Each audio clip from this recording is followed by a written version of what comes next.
Hello, everybody. No idea if you can hear me. No idea if there's not static. Oh, we can hear. We have audio. You know what we did? We changed it back to how it was. We undid everything. Went to plan B, had static. Plan C. By the way, none of the mic, people always been like, hey, check audio, check this. Plan A, it's clean in our boards. It's clean out our monitors. So it's totally clean. It was not mic packs. We have 4 mic packs. Checked 3 of them. No, checked 2 of them. We reset everything, did plan B, did plan C, went back to plan A. Perfectly fine. We were streaming perfectly fine 2 hours ago. It's Boca Chica, baby. That's what happens. That's all I can say. It's Boca Chica and stuff happens. Oh, we're back. I am so sorry for all the technical difficulties. We literally hadn't touched anything. When we went off air, we came back, turned it on, and that's what happened. So, yeah, no idea. Hopefully it doesn't happen again. How are you guys? So we're going to do some stuff because we owe you guys a pre-launch preview here because we're about to see a rocket launch. And this is about to be a very, very, very, very, very, very epic rocket launch. Andrew, do you still have my monitor over there for pre-launch preview? Sweet. Anytime you need to know anything about upcoming rocket launches, you can go to everydayastronaut.com/pre-launch preview, and you can learn everything you want to know about rocket launches, including a giant, mega shiny, absolutely massive, 50-meter tall, 165-foot tall, 9 meters wide, 30 feet wide, stainless steel, shiny beast of a bullet of a rocket that's about to go up into the heavens and come back down on its belly because it's just utterly ridiculous. Here's what we're looking at, my friends. This is Starship serial number 8. This is the one. This is what we've been waiting for so long. All of us have been waiting so long. It's currently net December 8th. That's today, everybody. And we have about 2 more hours left in the window, just under 2 hours. So hopefully we start to see some stuff soon here. This is a 12.5 kilometer hop, the first high altitude flight of Starship prototype. The launch provider for this is SpaceX. The customer, SpaceX. There's really no customer. This is just purely a test, just hope this works. That's all this is. Hang on, let me make sure this is all still working. Why is everyone saying F? What? Yeah, welcome back. Please don't say F if there's please don't say F in our chat if someone else's chat is down, because that does not help us at all when we've had so many problems. Okay, so the rocket, this is Starship serial number 8. Launch location, Boca Chica, launch site in Boca Chica Beach, Texas, outside of Brownsville, 5 miles south, 8 kilometers south of South Padre Island. Payload mass for this, there is no payload on this test flight. Where are these satellites going? There's no satellites. There's no payload at all. Will they be attempting to recover this stage? Yes. That's the big question. Where will the first stage land? Serial number 8 will attempt a landing at the nearby landing pad. So it's literally right next door. There is no fairing. The nose cone is integrated into this vehicle, so there's no fairing. Not available since it's not a fairing. This will be the first flight of serial number 8. The first high-altitude flight of serial number 8, first high-altitude flight of a Starship prototype. So as long as it clears 150 meters, we're good, my friends. Third flight of a Starship prototype, if you aren't counting Star Hopper, of course. So this is the first flight with a nose cone and aerodynamic services, so it's a big milestone. First flight with 3 engines. This is the first time we'll see 3 engines, 3 Raptor engines leave the pad and fly. So if you guys want to learn more about all of this stuff, just maybe pull this up and read through it while we're chatting here today and waiting for this thing to fly. But go ahead and check out this article. We have it linked in the description below. And yeah, and this one was written by Ethan. So everyone say thank you to Ethan Cotton. Andrew, let's pull up that beautiful pad camera again, my friend. We're calling it pad. I guess it's more of a remote cam. Look at this. This is a rocket, my friends. This is a ridiculous rocket. Again, I feel like I need to. I feel like I need to let you guys know kind of all about this because it's fresh again. This is a fresh stream. So this right here, that is serial number 8. That is currently, from my line of sight right now, is just over 5 miles, 8 kilometers away. And it is looking good to fly. I think, Andrew, we have to do something really important right now, actually. Really important. ladies and gentlemen, let's get multi-cameras on this, and we can, by determining through the different views, different cameras, we can then confirm our confirmation check. Let's do static camera check. Static camera check? Which one? Oh, the static, that one, 6K. Static camera check. That's looking, yep, that looks like the pointy end's up. Let's do the track 1200. That's looking like there's a pointy end up. Let's check the telescope. That definitely looks like there's a pointy end up. Ladies and gentlemen, I would love to hereby conclude that the pointy end is up, the flamey end is down. This is feeling good. I've got goosebumps just thinking about it now. Literally got goosebumps from this. Yeah, I've gone mad with power. This is officially my power trip because I have it now. This is we have the cameras. By the way, all of these cameras are rolling in at least 4K. So all of them are running 4K, 120 frames a second. So we'll have beautiful footage for you guys when this thing goes. We also have a 6K camera. This shot right here is 6K, 60 frames a second. So this will be beautiful. If it lands, flops, whatever it does, we will have it in that frame. So we will be uploading whatever happens in glorious high resolution and glorious high frame rate as well. We have you guys covered. So yeah, who is ready for this, guys? I finally think this is it. I finally think we're ready. Andrew, let's go back to the pad camera because I think we see ground. Is that the first bit of venting? I think there's some venting, which you know what that means.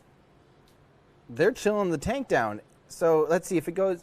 So that could be tank chill. That does not necessarily mean. That does not necessarily mean we are into. Let's see here. It's 3. Okay, so it's 3:15. They have until 5 o'clock local. So we have an hour and 45 minutes left in the window. But we can say that personnel are clear, but ground tank clouds, that might just be the initial condenser. I don't think that's full ground tank clouds. So let's nix the ground tank clouds. But personnel are clear of the pad, that is for sure. All right. Oh, man. So here's Andrew, let's run them through the shots as we'll probably see them, by the way. So we're going to keep on this camera so that we have a really good sense right away as it's lifting off. Then we'll shoot to the slightly wider. That'll, once it kind of starts to clear that, hopefully one of our 2 tracking cameras, because we do have 2 tracking cameras live, we'll punch to which either one is nailing it and swap between them if we need to. The sky is beautiful here. It's really, really looking like we're going to be doing something here, my friends. I really, I really can't wait. Was there a chance, by the way, that were we able to? Oh, it looks like we were able to relink the live chat. Sweet. Yep. Okay, let me try and get through some of your guys' questions. Slow mode. We still want slow mode at 15 because otherwise. Okay, so. Okay, let's see here. I don't know where we're at with these. We might be missing a couple here, so I'm really sorry if I missed some of you guys' super chats and stuff. Excalibur, is that showing up there, Andrew? No, but that's my fault. Ooh, we actually might have a solution to something. Sorry, guys. It has been a long day. Again, literally, I'm fortunate. In our group, I got by far the most sleep with about probably 3 hours. Andrew's on about 45 minutes of sleep. Gene's on about 40 or 0, maybe nap. I mean, we're all on like absolute no sleep. We've been setting up. Hey, look at that. A beautiful fill light. Man, I'm a real. Look, Mom, I'm on TV now. Oh, man. So that condenser is definitely running there, but that's not quite the main condensation that we're looking for. Okay, so let's try another one from Klaus. New member oh, sweet. New member, but has been a passive member for a long time. Wanted to support you better. When do you think the booster is ready, and why do SpaceX not use the moon descender for Mars?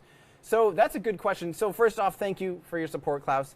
Let's see. As far as when the booster is ready, I think the booster could be ready. The main thing is how many Raptor engines are ready, because the booster is going to be very hungry. They might, Elon's talked about doing some hops with like 2 engines, which personally I don't really see the point. As far as the flight controls go, gimbling and having a tall cylindrical thing, I mean, it's relatively the same as flying what we're going to fly today, because this is 50 meters tall. The booster's 70 to 72 meters tall when it's done. Granted, center of mass, center of everything will kind of, everything will be a little bit different. But I don't quite see as much value out of doing small hops, but maybe they will, and that will be spectacular. And if that's the case, they could do that with 2 or 3 Raptor engines, and that would be, that could be done, I think, relatively soon, like in the next couple months, 2-3 months. As far as orbital, it'll be a while, but why don't they use the same thing for Mars and the Moon? Well, here's the deal. Mars does have an atmosphere. You want to use that atmosphere to bleed off. You're coming from interplanetary velocities. So you're coming in from a Mars intercept velocity, which is really high. Even though it has a low amount of atmospheric pressure, Mars only has about 1% atmospheric pressure as on Earth. I was going to say maybe we have the pressure, even though it is only 1%, because you're going so unbelievably fast, it still compresses that atmosphere in front of the bow shock of the vehicle. So you still need to have a heat shield. As a matter of fact, the heat shield on on Perseverance, which is on its way to Mars right now, is a beefy ablative heat shield, because it's going to use as much of that atmosphere as possible to scrub off as much velocity as possible. And as a matter of fact, the lower altitude landing site actually allows for more of the small amount of atmosphere to bleed off more energy, which is a total advantage. Because it's going to be coming in belly first, using up as much using up as much cross area as possible, as much surface area to slow down as possible. Because of that, they need to use those same flaps, same flap system to control reentry for Mars as well, same as here on Earth. Because you go up high enough on Earth, you go 50 kilometers, 60 kilometers up or whatever, and you're at those exact same atmospheric conditions as Mars. And that's what a spacecraft coming in from even low Earth orbit is experiencing, a very similar atmospheric conditions as you would re-entering and landing on Mars. So, realistically, as far as, I should probably keep an eye on that monitor. As far as why they need the flaps to land, they need the flaps to re-enter. And it's also extra weight when they have those additional landing engines. They'll use the main. They can even use vacuum engines if they need to, although they don't gimbal on Mars. But likely they'll use the sea level engines on Mars. Yeah, that's a good question though. Hopefully you guys. Yeah, hopefully that answers your question. Andy C.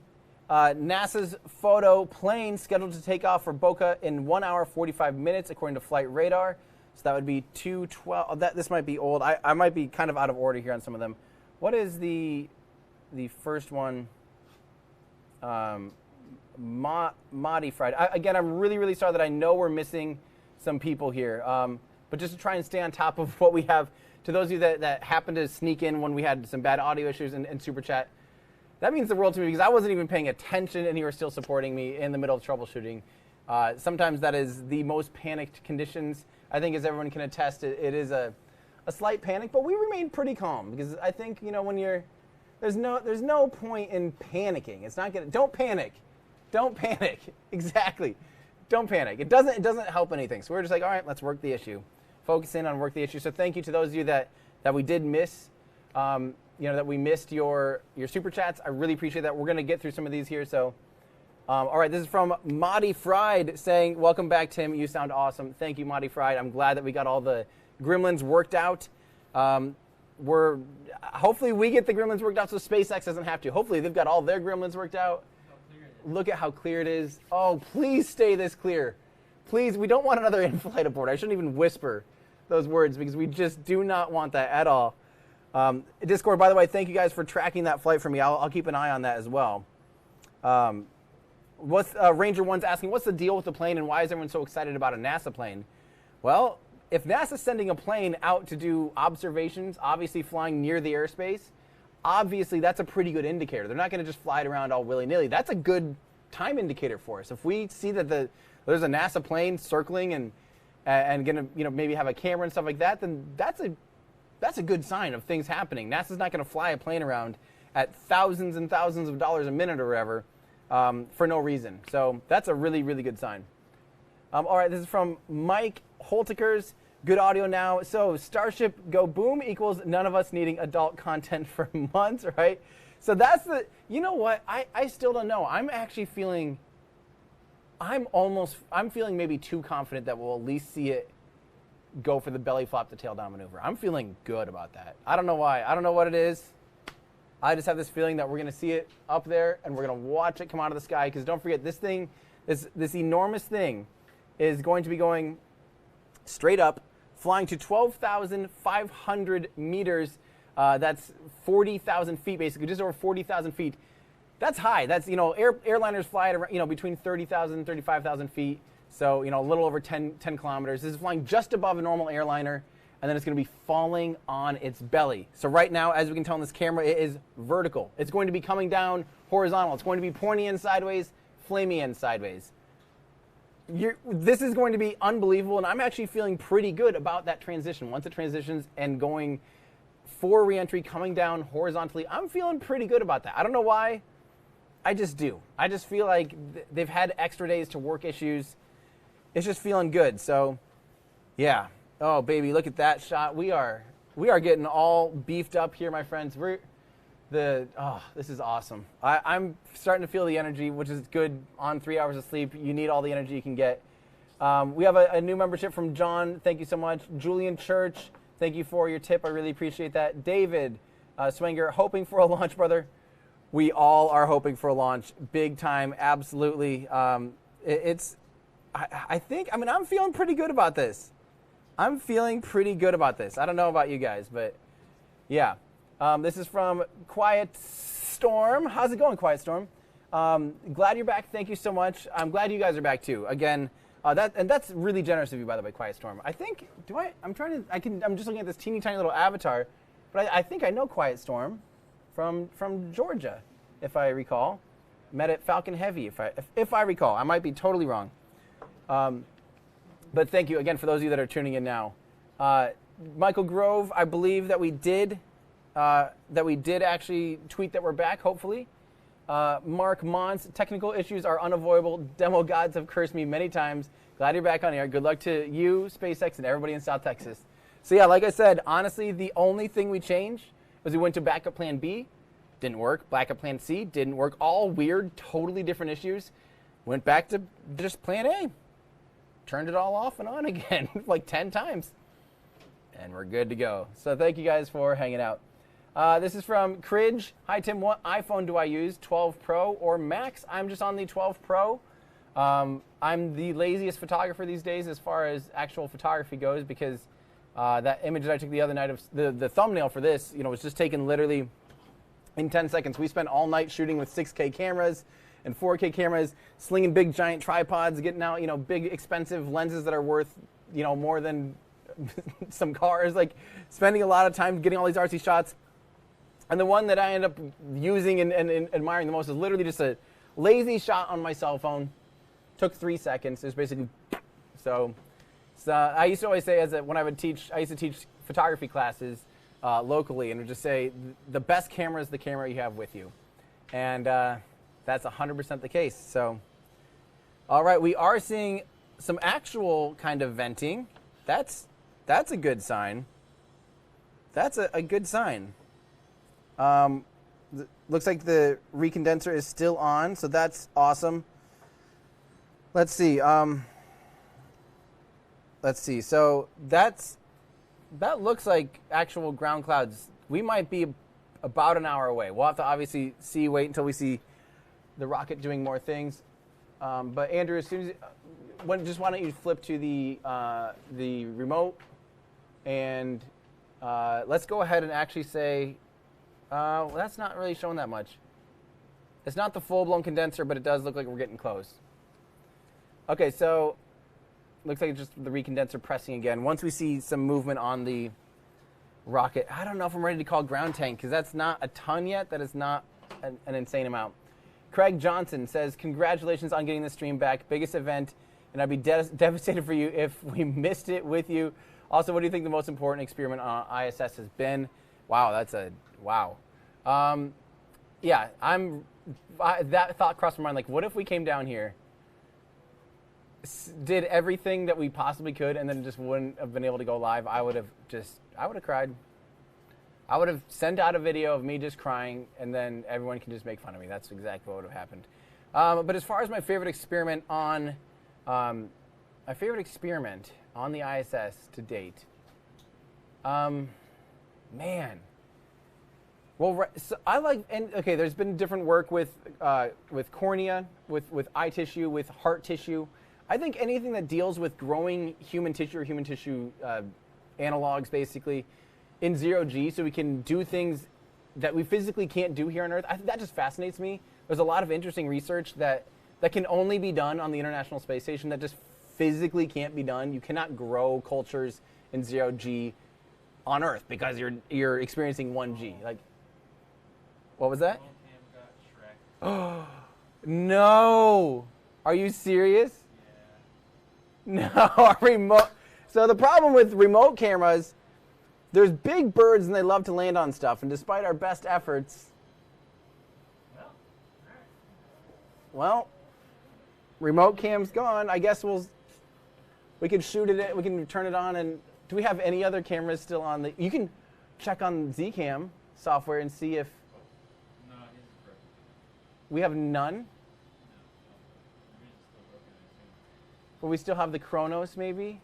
Yeah, we can get that live. Right. No, not live. But I'm just saying, not any of them live, but just can we still trigger some of them? Yes, that's autonomous. That's autonomous. It'll do it itself, yeah. Okay. The Gremlins are seriously out tonight. What is happening? By the way, just so you guys know, that's one of the things that was up all night. That's why people are of no sleep, because that had to be done at high tide, and high tide was in the middle of the night, literally. Oh man. Okay, well, remote cam is now fish cam. No, we don't want fish cam. We want to keep it here. All right, so I guess this is the best we've got now. Hopefully some of that haze and the atmospheric distortion clears a little bit. What was that? Yeah, the scope will be up in a minute. The cool thing about atmospheric distortion is as soon as the rocket actually leaves the pad, the image will get crystal clear, and that'll be awesome for all of us. So, all right, so we'll just keep fighting the good fight, and thank you guys for still hanging out with us. Alexandra, thank you so much for the tip. Michael says, thanks, Tim, for streaming this event. I want my name to be on this historical video. And can we confirm that the pointy end is up? Yeah, sorry, I probably totally missed that. But yeah, you are now baked into history there, Michael. That is awesome. Thank you for saying hi. Paul, how's it going, Paul? How could it be? How cool would it be if it actually belly flops today for your 40th birthday, Paul? And I will celebrate it with the everyday astronaut himself, Paul. We all hope, for everyone's sake, that it happens today. That is absolutely what that's what we're all hoping for today, you know. Yeah. So thank you very much, Paul. Let's see. Justin says, this day is so exciting. I'm glad we're able to experience it with you, Tim. Hopefully, nominal. Hopefully we get a relight and a landing. So that's the big thing for me is relight. Will this thing relight its engines as it's falling out of the sky? That's kind of the big question to me, guys, honestly. So I have no idea. It's going to be pretty crazy. Your MJK says, thank you so much for your hard work. There could be ground issues in your setup, which causes the hiss after a certain amount of time. Oh, we better point. I can't write that. We do have a good luck symbol here, my friends. We're going to show you this. Check that out. We have an X in the sky. Is that a sign for something? There's an X in the sky. What could X mean? What's it mean, guys? What could that possibly mean? Hopefully not X marks the spot, because that's the wrong way. We don't want X marks the spot, but there's something else with X, and I can't. Pirates. That is awesome. All right, let's get the camera back to the rocket. I don't think the rocket's venting yet, but we'll see. Let's get the camera back. Can we get a scope or something tighter on the rocket? All right. It does almost look like the rocket is beginning to vent. Maybe we'll see. We will see. All right. Let's see. I may have Fraser Kane was in chat. Fraser Kane, thank you so much. Everyone say hi to Fraser Kane. Big fan of Fraser Kane. Let's see here. I think I missed some of these here. I'm not sure where they went. Let's see here. Where was the last one I just said? So one of the things we should talk about here, someone asked, let's see. Last one was from, Paul and Justin, your MJK. Ben Holmes, beer ready, let's go Norbital. That's awesome. Thanks for the coverage, Tim and friends. Absolutely my pleasure. Thank you very much, Ben Holmes. V-Man, HOH, thank you for your tip. Kevin, the pointy end up doesn't necessarily mean the flamey end is down. Well, luckily we've had a decent amount of research on this particular vehicle, and in this case, the pointy end up does for now mean the flamey end is down.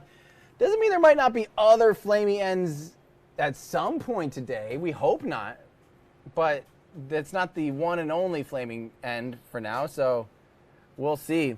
Let's see, Eric C. NASA's WB-7. That was, okay, I'm seeing how far, is en route to Boca Chica for Starship flight. That is awesome news.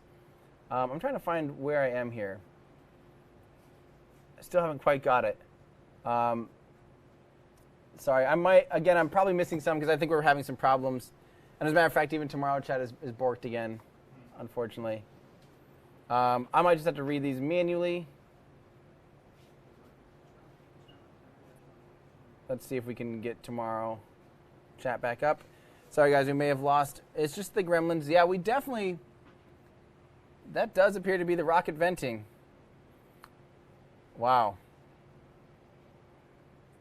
Wow, guys. This might actually be happening. Let's see here.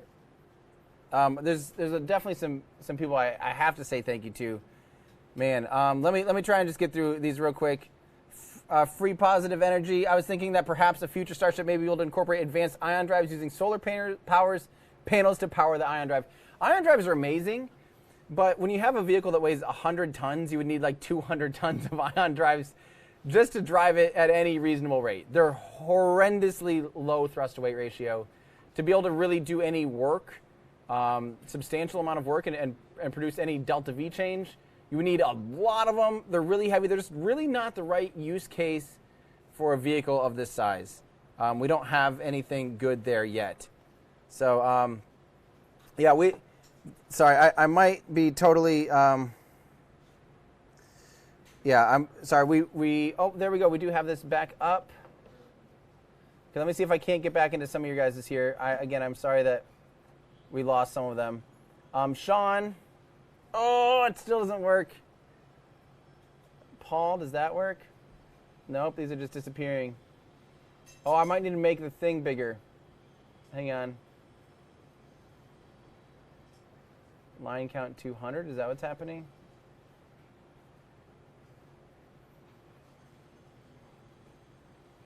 Andrew, are you able to get tomorrow chat up on your phone? Yeah, I'm working on the scope. Okay. We're working on our scope here to try and fix that quick. We're going to see if we can't get you guys back in here. We're of course, experimenting with so many problems, like always. David says we can grow the best quality fiber optic in space, which is a huge market. That's straight out of Artemis. Andy Weir's book, The Artemis. He's the same author that wrote the infamous Martian. One of the best books, in my opinion. Just phenomenal. So is Artemis. I love Artemis. And that's kind of one of the big things that they talk about in that book is like unbelievably high quality fiber optics with like zero loss. Super, super cool. Artemis is amazing. Let me keep trying to get this thing here working, but we'll see if it does. Nope. All right. Let's see here. Can we? Aaron says, how are the flaps going to move the Starship back to vertical, and what altitude will it be when that happens? So the flaps will go back. What's going to happen is as it's going belly flopping horizontally, the flaps will be actuating to maintain control and all of the things. We did just lose a camera. Hopefully we're not losing the camera for good. No. Okay. So the Gosh, what if we just one at a time are losing cameras? I will then literally cry.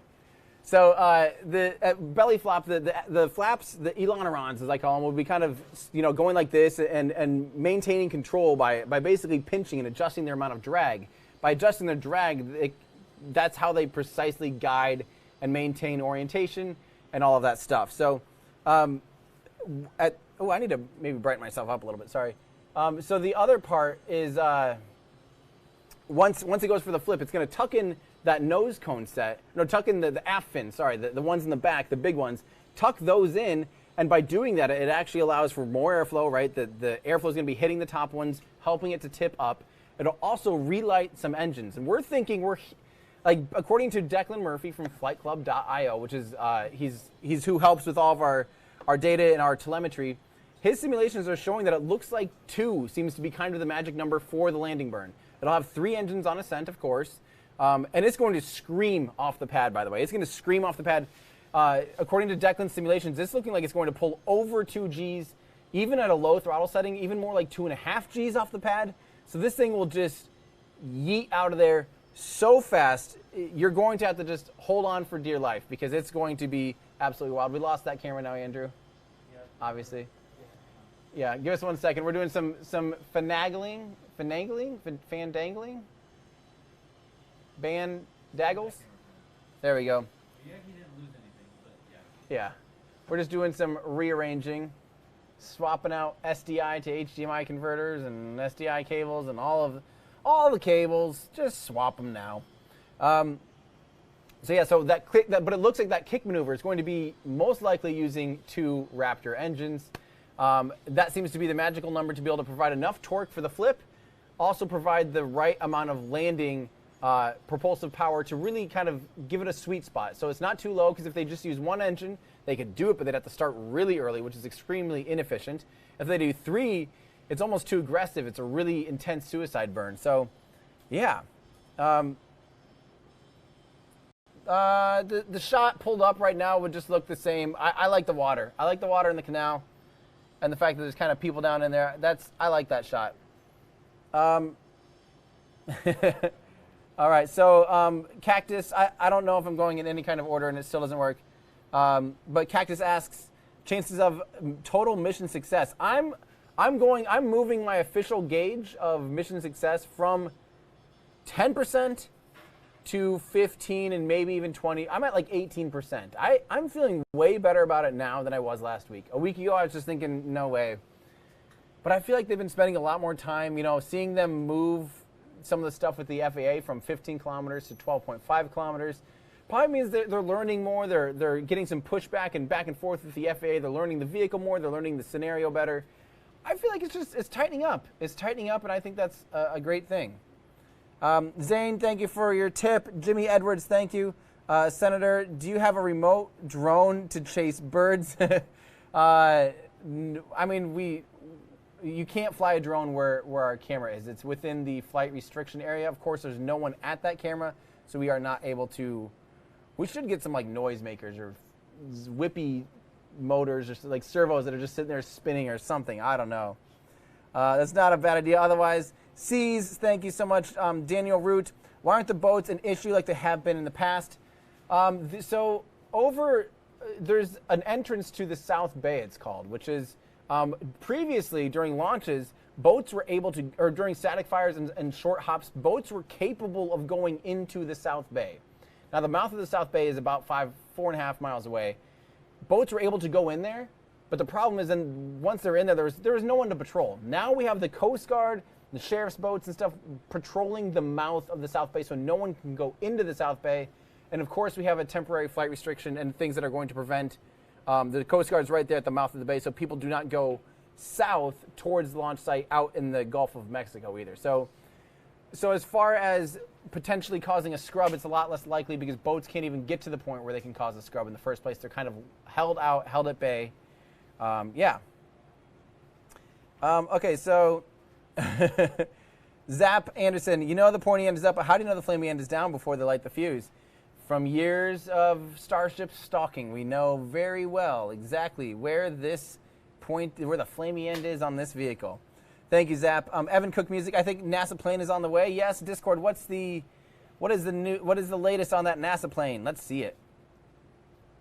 I can't wait. All right. Chandler says, "Hey Tim, thanks a bunch for your vids as well as the stream. I hope to see the Starship in person one day. Get some sleep. Sleep is for the sleepy, and that's me. So I guess I should just sleep right now. It could be Tim's sleep cam, because at this point we might as well, right? There we go. We've got a little bit tighter camera up there for you guys. So it looks like they might just, guys, by the way, so it looks like they are no longer venting on the rocket. That's nothing to panic about. Lots of times, we will see them kind of going to pressurizing, spinning up the pumps, kind of getting things going before they go into a final terminal count. So we don't have any reason to think it's scrubbed or anything at all today. But we're going to keep an eye on it, obviously. So let's see. But we are now at, so there's a chance to, yeah. We're going to want to keep an eye on the ground clouds. If the telescope during this section of time can kind of keep, once the telescope's up and running, I think we should maybe have it pointed at the condenser and stuff for a good view there. But Hold on. Have we had a miracle? what's the miracle? What?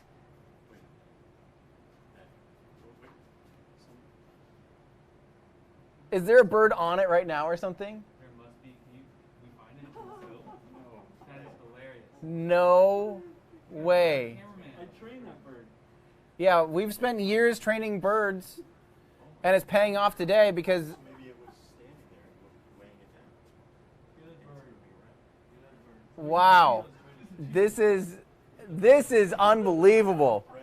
Now that I did not see coming. The bird wants an engine shot. It doesn't want to be. Yeah, the bird's going for an engine shot. No way. Look at that, nice pan up. The bird's doing tilts for us. Not pan up. Jamie would kill me if I said pan up. Would you kill me if I said pan up? I will right now. You will right now. Yeah. It did a nice, beautiful tilt up. Bird cam op is really killing it, guys. Bird cam op. Now maybe we can get our tomorrow chat to work again, and we would be absolutely cruising. So let's see, Gaddis, we're still missing that, but I can't believe that. I cannot believe that. I thought it tipped it and done. That is too weird. How can that even happen? That's a miracle. That's a miracle. Esun Maragalo. Esun Maragalo. That is unbelievable. All right. All right, Rob. Rob Campbell says, appreciate you and your team, Tim. Sorry for your poor cameras. Fingers crossed this happens while you still have good internet in the real world. I think I mean, fingers crossed we have all the parts to make a solid stream, but literally hardware galore. But sometimes all the hardware galore at some point, just who knows? Who knows? This is from Catherine. I really wish I could pin these because this is really, really, really generous. Catherine, thank you so much. Says, not to send you to Mars, but maybe a visit to the moon. I would maybe do that. We did just lose our overlay. Oh, that's weird. We are, who knows? And this is why we don't do things in OBS, because that would have been a full crash if it was OBS. But luckily, we still have things running. Funding for research into bird cams. All right. Yeah, Kathy, thank you. Or Catherine, thank you so much. I will go to the moon someday when it's routine, safe. There's good options. Vehicles flown a bunch. There's a base and stuff like that.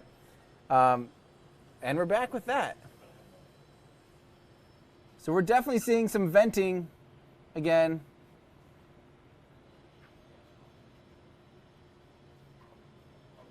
We're definitely seeing venting. Not quite rocket side yet. Oh, man. Okay, so Stainless 13, thank you so much. Neo X5199, hop check. What would Elon do on Twitter? Thank you very much. Rachel Todd Tim, does it ever hurt your feelings that people keep offering to donate money to send you to Mars, even though you're adamant you don't want to go? You know, at this point, I don't know who the joke's on at that point. Like, it's pretty funny still. I'll play along because they're sending me money to go to someplace I don't want to go. Worst goes the worst, I use that to go to the moon someday or something. You know, who knows? Yeah, I can't be too offended because it is a pretty solid joke. Thanks, Rachel. Viridis says, would you rather have 2 identical International Space Stations or 1 ISS that's twice the current size? That's a really interesting question. The redundancy aspect, logistically, I think it'd be a nightmare to have 2 ISSs running, 2 everything. It would just be a total nightmare. So I think it'd be cooler to have 1 bigger one, especially a section of larger habitable volume. Right now, you know, everything's kind of fit into what could used to be able to fit inside the space shuttle. That's as big of diameter as anything can ever be. You know, the space shuttle had, what was it, almost a 5-meter wide internal payload fairing. So, you know, the maximum volume, not even 5, was it 4 point something? I don't remember. I mean, it was big, but, you know, nothing inside on the ISS is really anything bigger than they could fly on a space shuttle or Progress or something like that. So, that being said, it'd be cool if they doubled the volume with a large thing like Starship, or a large thing that Starship could launch, or an inflatable Bigelow type of thing, or, you know, like some of the stuff that Axiom's working on. There's a lot of cool options. That's a really good question. I think I have to say double the size ISS. That'd be very cool. Samuli, thank you for the membership. Alex, thank you for the tip. Donald Parker. Let's see here. Oh, that's true. If it was double the size, Durstein in our Discord says, imagine an ISS you can easily distinguish with your eyes. Twice as big would be substantially easier to see, too. So that's not a bad point. That's not a bad point at all. Alex, thank you for your tip. Donald Parker, thank you for your tip. Alec Moles Hale, $5 to send the bird that landed on your camera to Mars. Now, that we can, if it wants to, we're against animal cruelty. But, you know, at this point, we've trained it so well, it might be a shame to send it off to Mars. That is crazy. I still can't get over the fact that that camera's back. We've had the weirdest luck with everything involved in that camera. By the way, the remote camera we have, you guys are going to lose, those of you that are AV nerds are going to lose your minds on this. Ready for this? That camera we have, to me, is only delayed by about 120 milliseconds. So normally when you're doing remote camera stuff, you're talking about delays easily in seconds, like 3, 5, 7, 10 seconds. So we're basically getting a real-time feed off of that camera. Then my latency from me to you guys is only about 5 to 7 seconds. So you're seeing this camera in as close to real time as you can get, probably even better than SpaceX will have themselves. So really, really, really proud of that. So we still, I don't know if we're quite ready to call ground venting quite yet. But Andrew, hey, should we do the joke and do, at this point, you know, we joked about setting we've had venting and stuff. Let's go for 420, because I made that joke on Twitter that what are the odds that Elon's trying to go and launch right at 420? And based on the tank farm and stuff, maybe? I mean, maybe. That seems a little early. That seems a little premature, because we're thinking, by now we probably should have seen rocket venting, right? You know, by now we would have seen rocket venting, but yeah, I think we're good 10 plus minutes, yeah. And also at the same time, the NASA plane is getting pretty close. So I think we're doing pretty good. So this is from Slovakian Spitfire. There we go. We got that back too. We got Tomorrow Chat back. Things are reappearing magically. It is the power of Boca Chica. How do things go from working to not working to working to not working? I just do not get it. I just don't get it. But by the way, so Slovakian Spitfire says, what is the thrust to weight ratio on SN8? So we think at liftoff, even at a low throttle setting, they're well above 2 to 1. This thing is going to scream off the pad. It's maybe even closer to 2.5. It should peak out just below should peak out at 3 Gs. So yeah, honestly, pretty cool. Yeah. Let's see here. So now that Tomorrow Chat's back up and working, I'm going to try and get a couple of these here. Heather Robinson saying, husband and I are enjoying your stream as always. Thanks, Tim. Well, thank you for tuning in. I really appreciate it. Jeff Hansen, a new membership. Thank you. Josh, College Life again. How are you, Josh? How late can clouds start for them to have time? Even if we didn't see any clouds at this point, we would still have realistically, we would need to see clouds. We need to see the rocket venting basically by 4:30. So we have 35 minutes to see the rocket venting, the actual vents coming from the rocket, not the vents underneath, not any ground tank condensation, but vents coming from the rocket. We need that to happen in the next 35 minutes. And Andrew, let's go ahead and push, because we haven't even seen that yet. That's around T-minus 30 minutes. Let's push the time back 10 minutes. It seems like we might be just, of course, totally guessing here, but that's what we all do around here based on previous flights, previous test campaigns, previous static fires, all that type of stuff. Mitchell Bard, I'm going to start a barf bag business and get an exclusive contract with SpaceX for when commercial flights start. That might be necessary. I'm thinking it's going to be pretty crazy. I don't think everyone can fly on Starship, just period. I think there will be a lot of people getting sick on Starship. So, yeah, that's not a bad idea. David, thank you so much for your tip. I really appreciate that. The Lone Wolf, here's $5 for another coffee or Red Bull tomorrow. I will need lots of coffee tomorrow. I'll sleep in forever. I'll just sleep in all day. Thank you very much. Rad. Does NASA share ISS research with SpaceX? How does SpaceX expect to get people to Mars without conducting experiments in space first? 100%. NASA's research is public domain. That's the whole point. That's why when people are arguing who's going to go to Mars first, NASA or SpaceX, it will be both of them. NASA's involved in this right here. NASA's flying a plane down to help provide support and tracking and whatever else that plane might be decked out with, because there's a lot of cross collaboration. It is not NASA versus SpaceX. That is simply not how this stuff works. NASA is SpaceX's biggest customer, and SpaceX wouldn't be where they're at without NASA's help in the first place, with initial funding, with continued research. NASA and SpaceX are absolute best friends. So yes, NASA will be sharing all of their expertise. There's 60 years of flying in space, all of the things that NASA has done. All of that research is known and shared with SpaceX and other commercial providers. That's just simply how this stuff works. Michael Seeley, awesome to hear from you, Michael. Keep up the great work, Tim. U equals cool. Thank you very much, Michael Seeley. I assume, I can't really tell by the avatar, but I assume that is the Michael Seeley from Florida. Phenomenal launch photographer. Thank you so much, Michael Seeley. Always appreciate your support. Thank you for saying hi. Mark Finn, so excited. Thank you. I am too, absolutely. Kevin Ferris, bought one of your photos. It's great. Hope they have a good profit margin. Please keep up the great content. Well, thank you very much for supporting me. That's the nicest thing you guys can do. It definitely makes stuff like this possible, because I know we all want to do things on a shoestring budget, but unfortunately shoestring budgets just simply end up not working in the long run. That's why we have had 3 days of setting up over 30 grand worth of video production setup, so that we can actually provide you guys the best coverage we possibly can. That's all that matters to me. You guys know quality over quantity. So so thank you for shopping on my website. That means a lot. That makes this stuff possible. If you guys do want to help support what I do, you can go to everydayastronaut.com/shop or shop.everydayastronaut.com. Same place, same thing.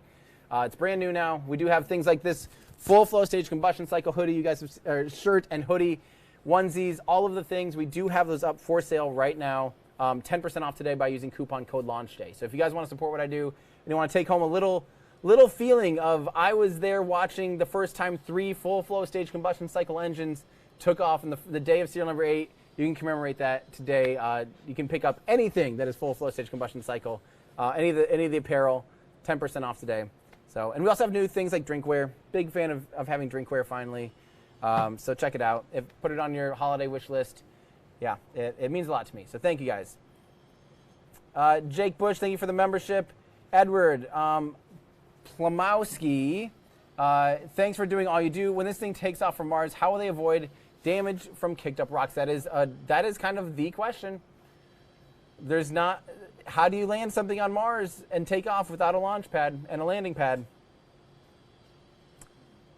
That is yet to be solved, I think. There's a lot of research being done on that, and maybe it's just going to need a big, huge, beefy shield on the bottom to prevent debris strikes. I really don't know. I do not know, unfortunately. Harley, Tim, in August, I watched Steel Number 5 hop with you. It was 1 a.m. in the UK, and I was cramming for my bar exam. Today, I'm watching Steel Number 8 with you, and earlier today, I found out I passed the exam. Thank you for the memories, bro. Congratulations. That is a huge milestone. I mean, come on. That's something to celebrate. Congrats. I hope this thing happens for you today. By the way, the window ends at 23 UTC, so hopefully you're not up super late trying to catch this thing. It cannot fly past 23 UTC, so hopefully for your sake, it actually happens on time and stuff. So by the way, guys, we are keeping an eye open for venting on the booster, on the vehicle. Quick rundown again, just for those of you tuning in. It seems like we have quite a few new people joining us now. This is SpaceX's prototype vehicle. This is the Starship prototype serial number 8, SN8, or SN8 if you want to be plucky. And it's a giant vehicle. The scale of this thing is almost impossible to imagine. It's 9 meters wide. That's 30 feet wide. So think about like a house. A good-sized living room is like 15 feet wide, or about 5 meters wide would be a generous width of like a living room. It's twice as big as that. Huge, massive, really, really big. 50 feet tall, so or 50 meters tall, that's 165 feet tall. That's 15-ish, 16 stories tall. This is really big. It's made out of stainless steel. It's powered by methalox, so liquid methane, liquid oxygen, which is this will be. Guys, this could be an altitude record for methalox, too. I never even thought about that. Right? I mean, besides, like, small sounding rockets and stuff, this could actually be a altitude record definitely an altitude record for full flow stage combustion cycle, assuming it breaks 151 meters. NASA jet is here. Guys, let's keep our eyes open for the NASA jet. Oh, I think that's it. Wait. That better not be.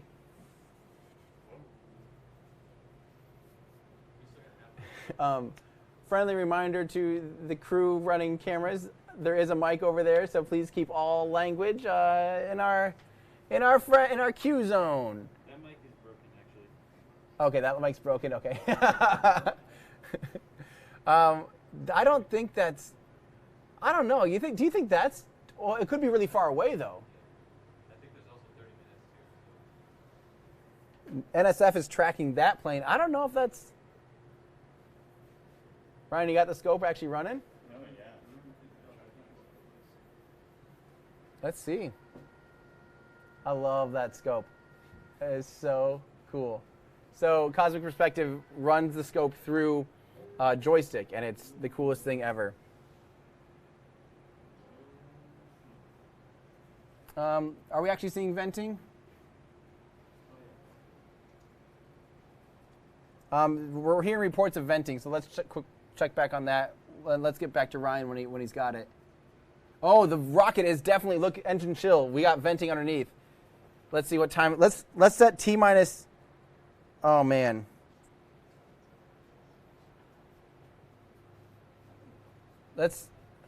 Jeez.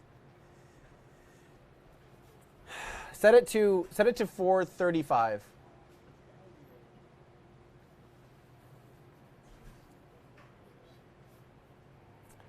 That's great news. All right, let's keep going here. Thank you very much. I'm guessing you're all stressed by now. Just wanted to send you some virtual hugs and strength from Spain to you and the team for doing such impressive work. Thanks and congrats. Well, thank you so much. That means a lot. I think all of us need hugs anyway in 2020. It's the one thing we really can't-ish be doing unless you're in your immediate nuclear family. Yeah, that'd be great right now, honestly. It's been a stressful day. It's always, live streaming is very hard. So thank you very much. C's says, have you had a chance to fly Starship on X-Plane Starship? I have not. I do want to do that actually really bad. Rachel Todd, thank you so much for your tip. Magnus Malm, thank you, Tim, for you and your team's excellent and engaging coverage. This will be a beautiful event. I think it will be a beautiful event. And look at that. It is actually, is it turning in? Yeah, that's the NASA plane. Oh, baby. What plane is it? A WP-57? B. Like a B-57 is like an old school B-57 bomber? But some aviation nerd, please help me understand why NASA flies a B-57.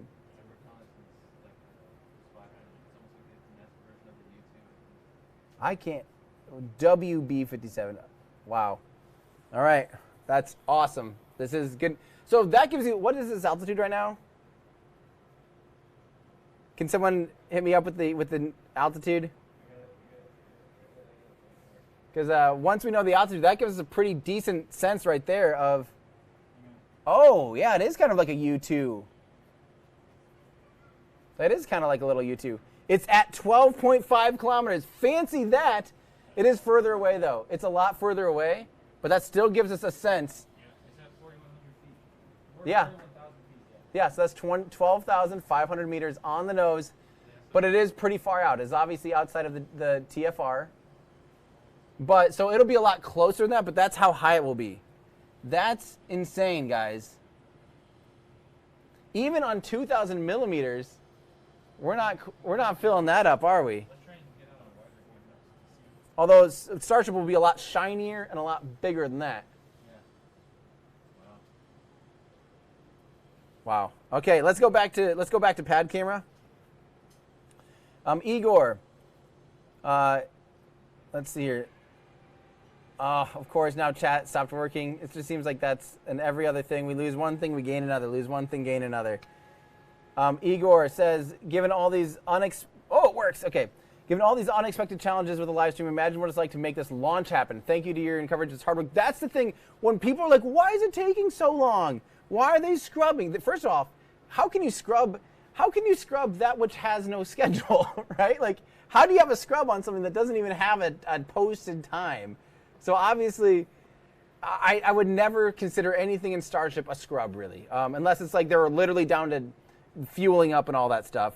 Otherwise, I would have a hard time saying. Now I would say maybe they're scrubbing if they were pulling back right now and detanking or something. I would consider that a scrub. But anytime before that, the whole day is their launch window. So think about how many, literally hundreds of thousands of parts are on this vehicle with different connections and little this and that and little who's its and what's its galore, as obviously Little Mermaid would say.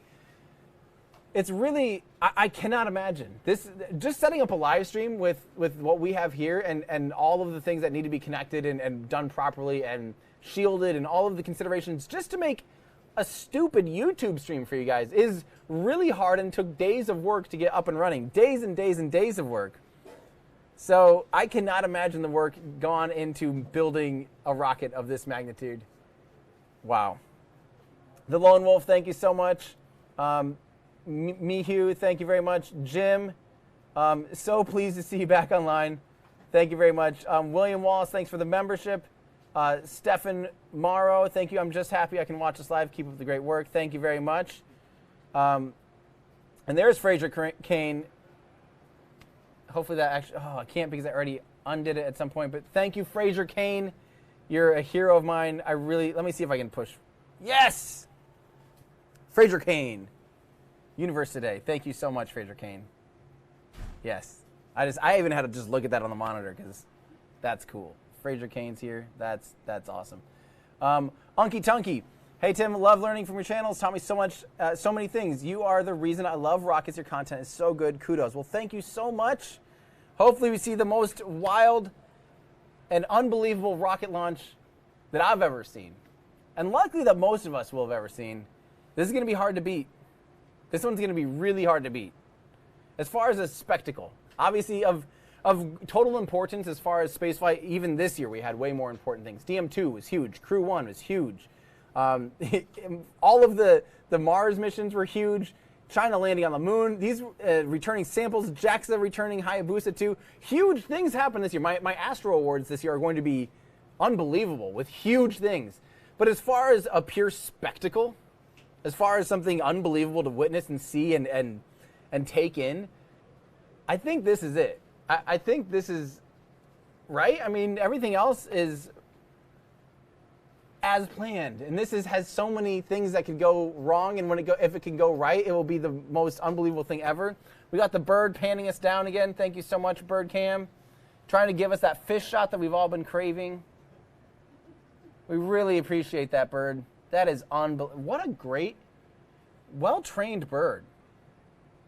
You know, I think NSF has their robot cams running. I think this is the bird cam run. I mean, this is what we got. We don't have fancy servos and PTZs and stuff like that. We train wildlife to do our bidding. That's awesome. All right, Michael Scott, big fan Michael Scott. Dunder Mifflin, wow. Thank you for the membership, Michael Scott. I'm sure you hear that all the time. That's probably the most annoying thing I could possibly have said right now, to be honest, is like, oh, Michael Scott. Sorry, but thank you, Michael. Thanks for the membership. Ray Carroll, thank you very much. Josh Hansen, thank you for doing this. You're welcome, Josh Hansen. If you happen to be the Josh Hansen I know, Josiah's brother, hey, probably not. That seems like a very common name, but you never know. Lawrence, Tim, can you give us a sense of scale comparison with the Falcon 9 and Starship? Thanks for enduring that hotel life. You are welcome, Lawrence. So here's the deal. The rocket, this is just the upper stage of Starship. Starship, when it goes orbital, will have a booster underneath that's a little bit taller than this. This is 50 meters tall. The booster will be 70 to 72 meters tall. So it'll be a little more than twice as tall. When that happens, by the way, is this our with the reducer on? Yep. I like that. I like that shot. Okay, so by the time, this is almost exactly right now, it's a little bit taller than the first stage that SpaceX lands. The first stage of SpaceX's Falcon 9 booster or Falcon Heavy booster, that's 45 meters tall and 3.7 meters wide. This is 50 meters tall and 9 meters wide. So it's a little bit taller, 3 times as wide basically, or 2.5. It's substantially bigger in every dimension, and this is just the upper stage. For now, they're just practicing the landing of this booster, or of the upper stage, because the booster part is, in SpaceX terms, easy compared to this. This is the hard part. Getting this rocket to actually do what they're hoping to get it to do will be pretty crazy. Oh man, so guys, I think we just hit a new milestone for me. We have over 100,000 people watching live. Thank you guys. That's the new milestone, new record. Thank you for tuning in to witness history with us. Thank you for bearing with all of the wildness that is live streaming on site. It is just never an easy time. So thank you guys. Make sure if you aren't subscribed yet, we explain all this stuff in so many videos. I've got the video Starship versus Falcon 9, gives you the exact comparison of the Falcon 9 and Starship, just like you were asking a second ago, Lawrence. Check that video out. It is an hour long. I don't make hour-long videos because I think it's fun to make an hour-long video. I make an hour-long video because that's how long it takes to go over every system. Engines, fuel, material, re-entry profiles, reusability, all of the purposes, everything. We cover it all. That's what I do here on this channel, is I cover everything for you guys so that you don't have to go out there searching for all the answers. I want to put it all under one roof for you so you can actually learn as much as I know. And I'm constantly learning along with you guys. So definitely check that video out, Starship, SpaceX's Starship versus Falcon 9, kind of what's new, what's different. That'll be a perfect rundown for you. If you're new with this channel, hit subscribe, hit the bell notification. I only go live if there's something awesome happening, like a launch, or some kind of big event. And I only put out videos when they're done because, again, quality is most important to me, not quantity. We put a lot of time, effort, research, and all of the energy into the products here. So thank you to all 105,000 of you watching. So Sean Johnson says boots on the moon by 2024. I don't know if that's going to happen, my friend. That's awfully ambitious to me. Even if we get humans on the moon by 2026, that'd be amazing. That would be really, really cool. Let's see, I'm going to try and get this working again here. It might take me 1 second here. The Oklahoma Department of Aerospace, assuming no air resistance, could this rocket theoretically travel from Boca Chica to northeast Oklahoma? This rocket, air resistance isn't the problem. Gravity drag is, or gravity pulling you down. So air resistance in the grand scheme of things is very, very little to do with point-to-point travel. A lot of it is just overcoming gravity, because it's not like you just go up and once you're flying, oh, yay, everything's happy, we have no air resistance to slow us down, because gravity's still pulling you back down. You're going to follow a ballistic trajectory. Just like if you're on the moon and you threw a ball up, that ball is going to come right back down, because the moon has no discernible atmosphere. Just because you threw a ball in a thing with no atmosphere, there's still gravity pulling at it. And even on the moon, it's 1/6 gravity. So you could throw a ball substantially further, right? Because there's less gravity and there's no atmospheric drag. Here, though, gravity's still pulling you down. So if you shoot something up, even if we've sucked out all the air on Earth, you would still get pulled down really fast and really quick. So it would still require a lot of delta V. If this vehicle is fully fueled or fueled up to its maximum potential, it might be able to go that far. It would actually probably do better if it had an atmosphere to glide through and obviously to control its landing and things like that too. So to that, I would say yes, maybe, no. I don't know. We'll see. How's our pad camera looking? Is it still... Are we rolling on all the cameras, by the way, that we have control over? We should be rolling on everything now that fuel's in there. Yeah. Everything 6K, do it all. And as a matter of fact, I might put my... If we have like phones and everything, I say we... I say we roll with it, my friends. It's getting close. I mean, it might be time-ish. I can't believe this. We're seeing frost. That's a great sign. We are seeing some frost. Wow. Yeah. I'm probably not going to quite do that. I'm not going to do my phone yet. I'll do my phone at like... Wow. Yep, frost in the tanks. So they are fueling. I mean, this is... Oh, man. Jeez, guys. All right. I'm getting a little shaky. This is actually happening.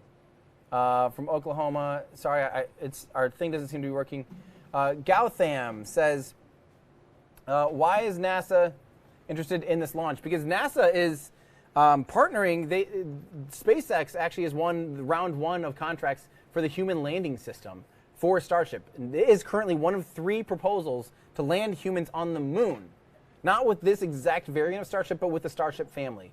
So NASA has already vested interest and is altogether a partner in Starship. That's why people keep saying, like, oh, NASA's never going to figure it out. Well, NASA's helping with this. Like, it's not a NASA versus SpaceX thing.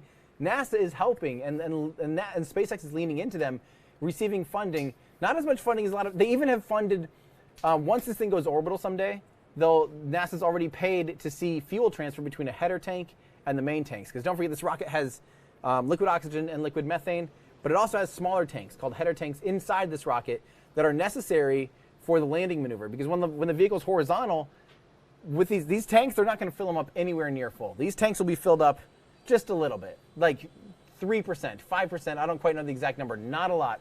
But inside, and so if it was to try to relight its engines while it's horizontal to the ground, it would suck in air bubbles and destroy the engines. Engine startup needs to be extremely precise, extremely accurate, and totally ready to go.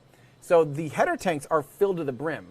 Because the header tanks are filled to the brim, it doesn't matter the orientation or the G load. They can pull from those header tanks and be able to relight the engines, and that's extremely important. They've done header tank static fires. We have never seen them do like a main tank static fire, 5 minutes later do a header tank static fire. So we'll see. We will see. This is crazy. This is crazy. I'm seeing some really insanely generous tips. I feel like from Aiden, I wish I could get this up here. It's not currently working. Aiden, thank you. Everyone say thank you to Aiden. A-I-D-A-N. Aiden Hughes.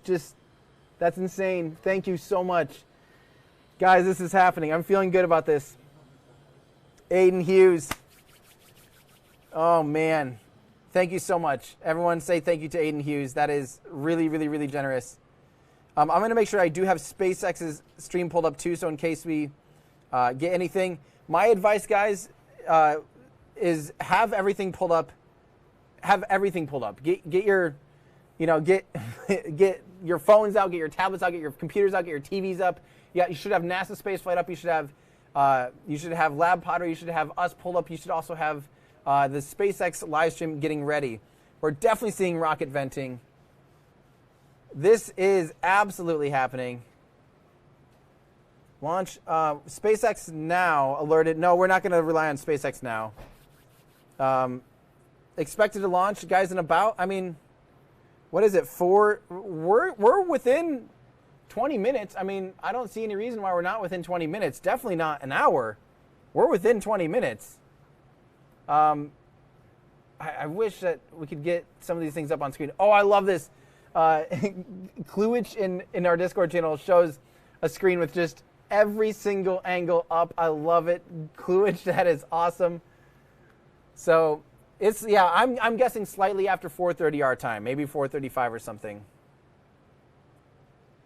Yeah. I'm sorry, I'm missing. I currently don't have a very good way to read these chats. Let me try and get caught up here on you guys. Again, sorry if I'm missing a lot of stuff. I can't keep up, and things aren't necessarily working for us. So if I'm missing, now targeting liftoff at around 4:30 is what SpaceX says. It's from the SpaceX stream, Starship test flight, now targeting at around 4:30 p.m. Central Standard Time. So that's, let's put our T0 at 4:30. That's 10 minutes from now. They're going for it. They are absolutely going for it. I don't even know what to I don't know what to do. I haven't planned this far. I don't think I was ready to actually have to consider that this thing's gonna happen. I don't know. Are you guys ready for this thing? This is further than I kind of expected to get. I feel like I almost have to go pee right now, because otherwise I'm going to pee on air. Just, oh my word. Wow. Again, I'm so sorry that I'm missing a lot of your guys' stuff.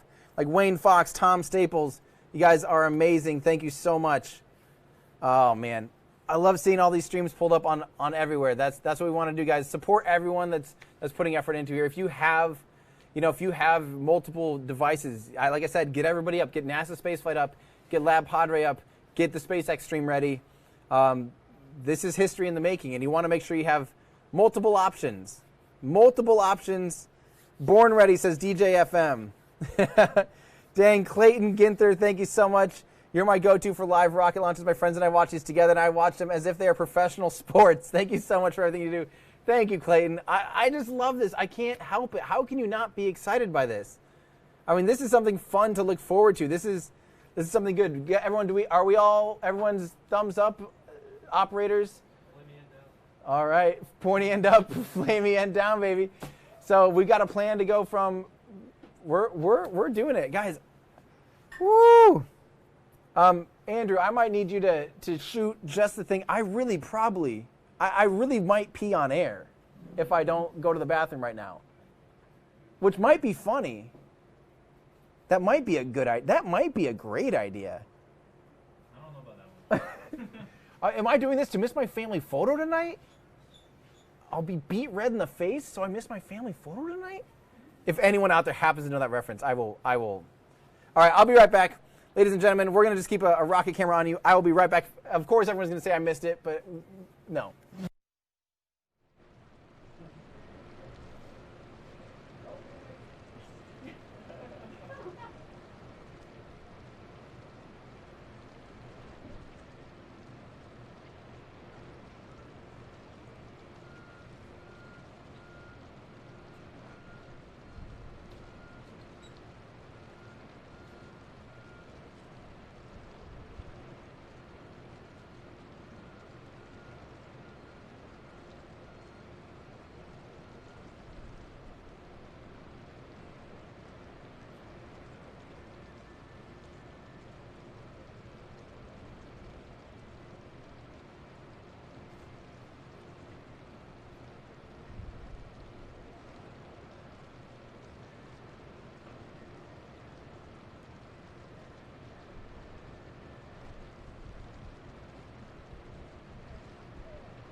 Oh, just in time for the tri-venting. Yes!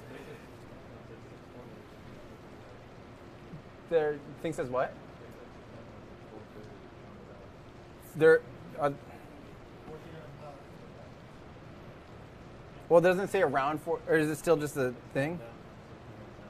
That's for an approximate, now targeting liftoff around 4:30. Is that teal day sign? So I'm not quite convinced yet that we might be ready, but SpaceX's stream is not up yet. Oh, this is awesome. Yes, William reminding us, rest in peace, Chuck Yeager, first human being to break the sound barrier. How cool of a tribute would it be today if we see something happen today, just in memory of a man that did so much, an incredible pilot. I was pretty broken by that when I learned the news, because I grew up playing Chuck Yeager Flight Simulator in like 1991, and I remember for a fact every time you'd crash, or not every time, but sometimes you'd crash, there would be this voiceover. It'd say something like "nice auger job," and I just thought that was the funniest thing. My dad and I used to joke about that all the time. So rest in peace, Chuck Yeager. This one, I don't want to necessarily say this one's for you, but I think he'd be really excited about this. I know he'd be excited about this and would be cheering on. So, oh man, you guys ready for this or what? Is everyone buckled in? Screens up everywhere. Again, before we continue, before I press on, I just want to say a huge thank you to all of you for watching. A huge thank you to the people that helped make this possible. Andrew Taylor, Cosmic Perspective, S Padre Isle, Space Padre. You guys know them on Twitter. There's so many people behind the scenes working. Austin Bernard's been helping a lot too, getting things going. Just so many people helping behind the scenes. Allie, graphic designer, she's been amazing doing a lot of the graphics on this stuff. There's just been so many other people. The website crew is just incredible. Discord, every day at some point, someone in Discord helps me with something, because you're just a wonderful community. I want to thank you guys for that. I want to thank my Patreon supporters all together and YouTube members that help make anything like this possible. I'm living my dream. You guys are here with me, and I will cry if I keep thinking about it, but thank you guys so much for everything. It's been a wild ride. It's been a wild week. It's been a wild month. It's been a wild year. This is something that we can all just at least get super stoked on. So thank you guys. Thank you guys. Oh, I got to get the button ready. That's a scary thought, Andrew. I don't know if I'm ready for the button. We do have a button. We have telemetry. And you're ready to hit launch on everything and all that stuff? Andrew's got his job. You're going to have to hit the launch now, plus switch then. Andrew's going to be hitting a million buttons at once. And by the way, guys, stick around afterwards, because we will break down whatever happens. We will go over it. We can even replay slow-mo and everything. We'll be bringing you guys everything. So stick with us. We will, whatever happens here, we'll talk about it. This might not go well. I just need to reiterate this. This is a prototype vehicle. 50 meters tall. That's 15 stories tall. This is huge, 165 feet tall. This thing is massive. It's filled right now. It's filling right now and pressurizing with liquid methane, liquid oxygen. It's going to turn on 3 Raptor engines. That's 3 full flow stage combustion cycle Raptor engines. This is it, guys. I hope you guys are just dialed in and ready to go. This is insane. I can't believe it's actually getting this close. Yeah, you're gonna have to ride my mic, because I'm gonna lose it. I don't mean to lose it. I promise. It's not some like show or anything. I just can't help it. Holy moly, guys! I better be tuned in now. And chat, I'll be getting back to you guys as soon as I can. It is time to stand up. It is time to stand up. It is time to change the camera angle. It is that time. I cannot help it. It's happening, guys. This is crazy. Okay, I need to be kind of dialed in. So sorry, I'm going to be ignoring you, but again, this is SpaceX's Starship serial number 8 prototype launch vehicle. This someday, a version of this is the first iteration. This is the first one to really fly. Someday a vehicle like this is planning to take humans to Mars. That is literally the goal of this thing. It can take 150 metric tons to low Earth orbit, or around there, over 100,000 kilograms to low Earth orbit. That's over 220,000 pounds to space. This thing someday, not right now. This is the first step of many. It's still an iterative process. This is the first time SpaceX is trying to actually fly this and test out the wacky landing maneuver. This thing is going to go straight up to 12,500 feet, and then it's going to, or 12,500 meters. And then, my friends, it's going to belly flop straight on its side down from that altitude. At the very last second, it's going to reorient itself. I almost want to say reorient itself. It's going to be the craziest thing I've ever seen, you've ever seen, we've all ever seen. This is it, guys. This is the one. Okay. Little one more camera. Never hurts to have too many cameras.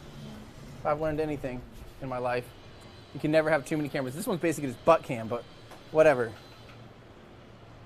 So let's thank you guys again for those of you that are tuning in, are watching.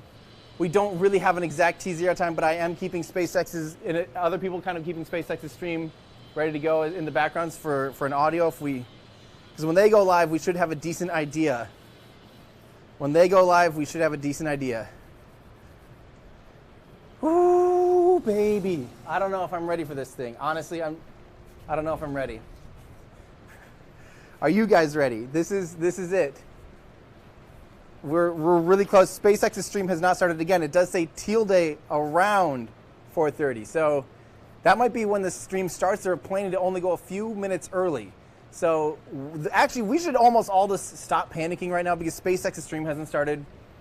That's the truth of the matter. Like, that will give us a couple minute warning. So we can all take a little bit of a deep breath. This is, oh, okay. T-minus 4 minutes and 40 seconds. Remember, there's about 10 seconds of, probably 10 to 20 seconds with their feed to us. So Andrew, put 4 minutes and 10-ish on the clock. So that's almost exactly 4:35.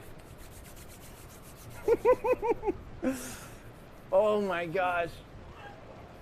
Okay, no one poop. No one poop their pants. That's mostly a reminder for me. Don't poop my pants. Oh my word. Okay. Or anything. Just let's keep it all. Let's keep it all inside for now. Andrew, also don't forget you might have to ride my mic because I don't know. I'm already losing it. I'm already losing composure.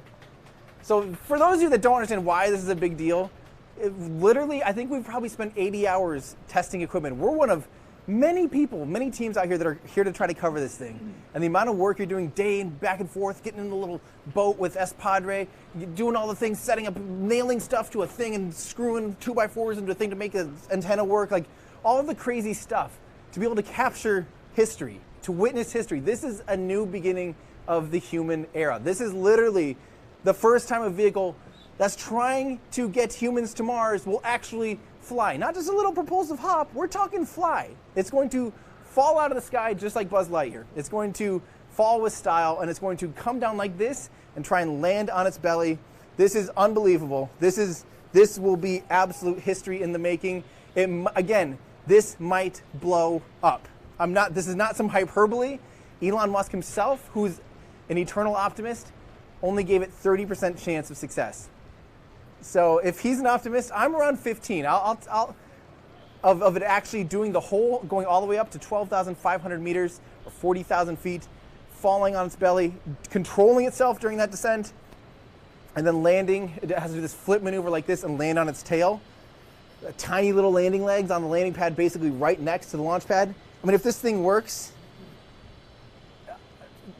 I'll have no words. I'll have zero words. I don't know what to think, what to do.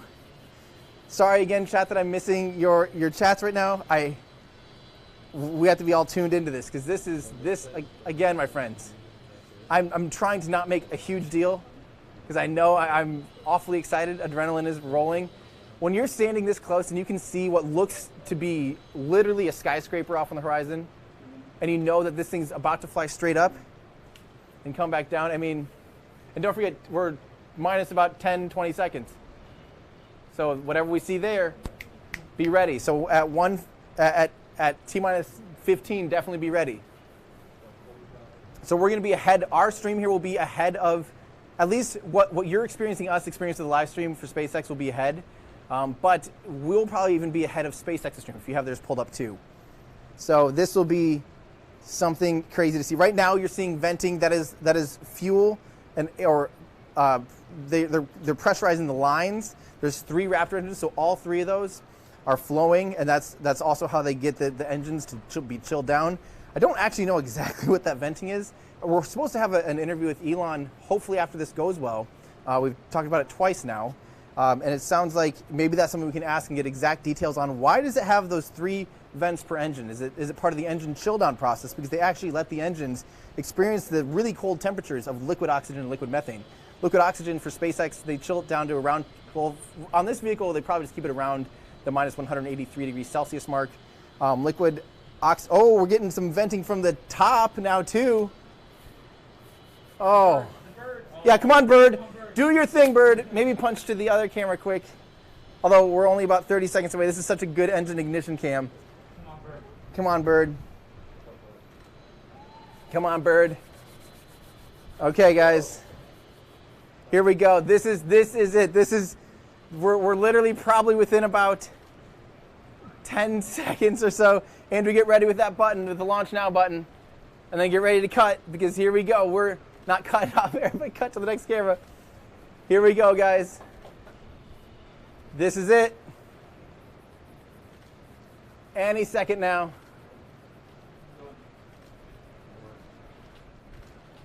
They pulled up. They're going for it. I think they scrub. They turned on the engines. They ran the engines for a second.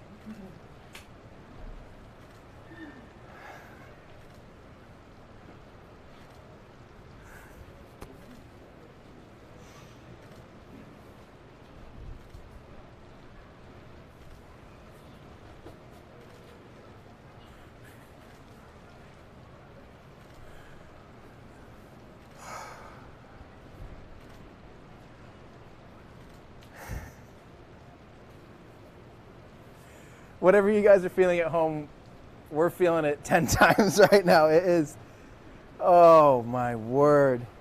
Well, Andrew, I mean, just for fun, let's pull up that telemetry. Let's keep that going, and let's do something for fun, because I'm going to do this with telemetry.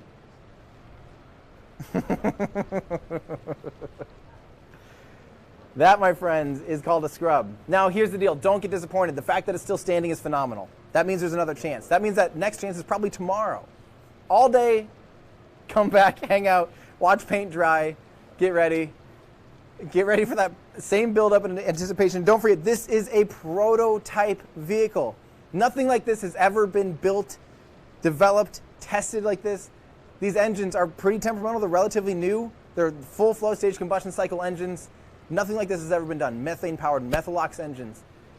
This is a giant experiment.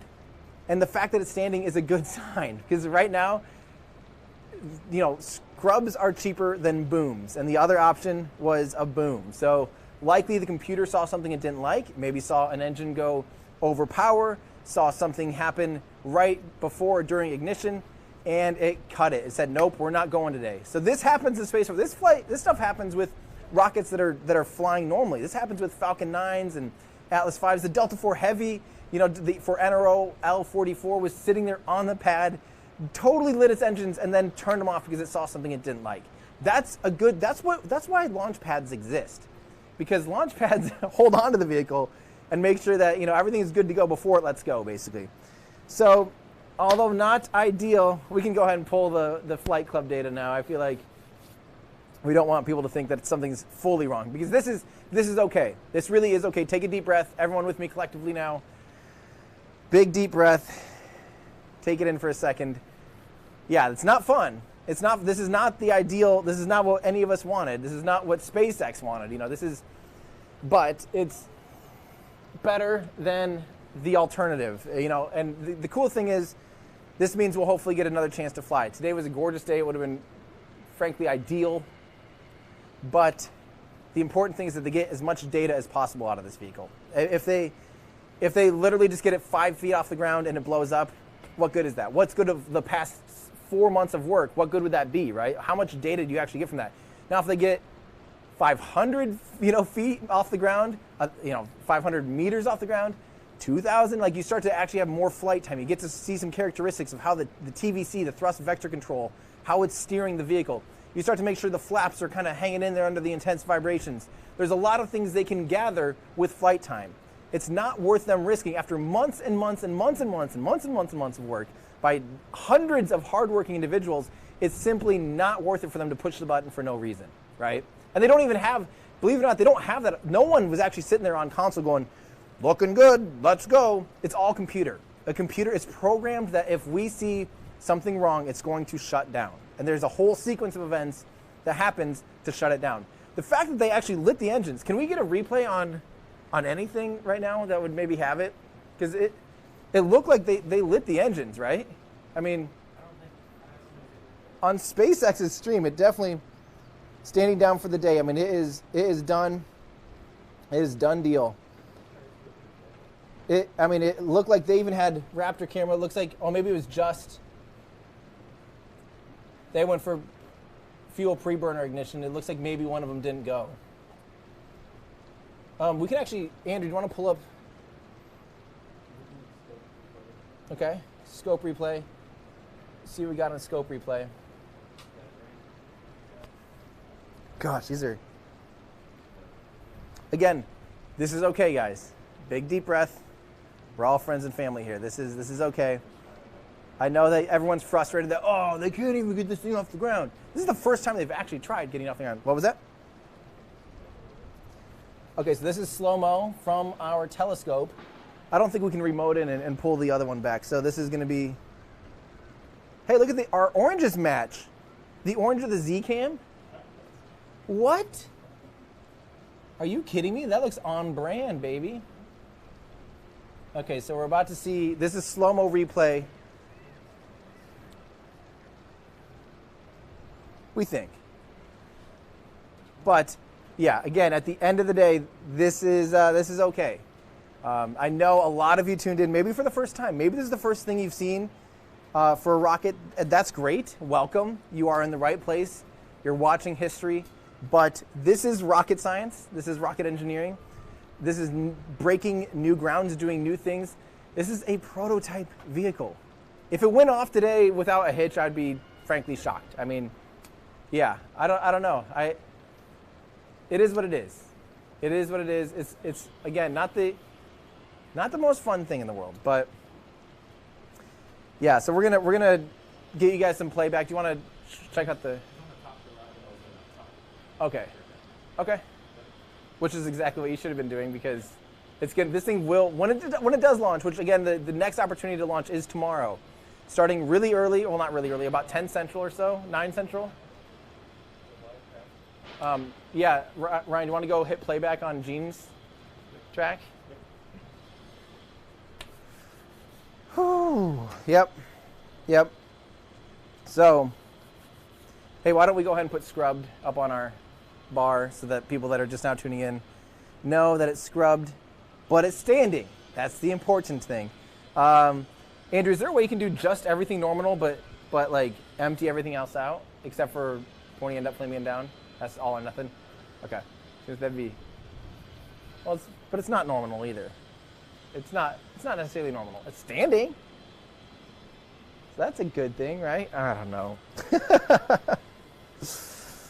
Oh, man. So, yeah, so stand by tomorrow. The window, is the window 8 a.m.? Is that what it is? Or I forget the NOTAM or the temporary flight restrictions. I already forgot. Was it 8 a.m. or 9 a.m.?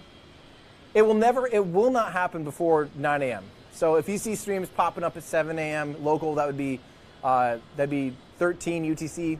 You'll be watching preparation of a rocket launch. You will not be watching what you think is going to be a rocket launch. That's why we didn't go on early today, because we know just factually that they couldn't have been. The road closed at a certain time. The notice to airmen and the sea restrictions and the exclusion zones took into place during certain times. We know it couldn't have gone off before then because that wasn't even the opening of the window. So we did not go live until then. We'll do that same thing tomorrow. So when we go live for you guys, that will be a good signal that we really think they're going for a launch. We won't go live and just stream all day for you. So you can use our live stream as your personal reminder. Just make sure you've got the notifications on and the little bell icon or whatever, subscribed and the little bell. That way tomorrow when this thing goes off, you will have the most up-to-date information. Also Twitter, follow me on Twitter at @ErDayAstronaut because every day doesn't fit. Don't ask. Everyday Astronaut on Twitter. Find me. I'll make sure and update you guys when we do go live and give you any other updates we hear about potential, movement in the range. So if it goes early, if it goes late, or whatever, if there's anything that's up to date, I tend to post on Twitter immediately. So Raptor auto abort at T-1 second. Andrew, why don't we actually, I can pull that up here. Give me 1 second here so we're not sharing. Okay, hang on. 1 second. Okay, so yeah, check this out. We just got a tweet from SpaceX saying Raptor auto abort at T-1 second. That's kind of to be expected when you have 3 of these things, and they're all relatively temperamental. This would be, we've only seen, there's only been so many times that we've actually seen, Raptors fire with 3 fires. There's been how many? I mean, there's only been a couple 3-engine static fires, like 2 or 3? 2 3-engine static fires, or 3? Maybe 3. I've lost track now, but maybe 3. So it's still a relatively temperamental thing. Yeah, Raptor auto abort at T-1 second, and that's all right. That's what the computer's there to do. So not exactly the most ideal thing in the world, but I think, yeah, Ryan's working on that replay. We'll show you guys what happened on our end. We'll see if we actually do get clear shots of fuel preburner test. Also, meanwhile, Andrew, I've got this pulled up here. If you want to run, here, check this out. So this was SpaceX's feed. They did pull up. So this was at T-minus. We should definitely study this. 10, 9. So by then, the venting's really going crazy. And then they did show us that it looks like they went for, they didn't even, they did kind of do some kind of, beginning of throttle up and a beginning of ignition sequence. But they did not get into a full throttle up or anything. So that's okay.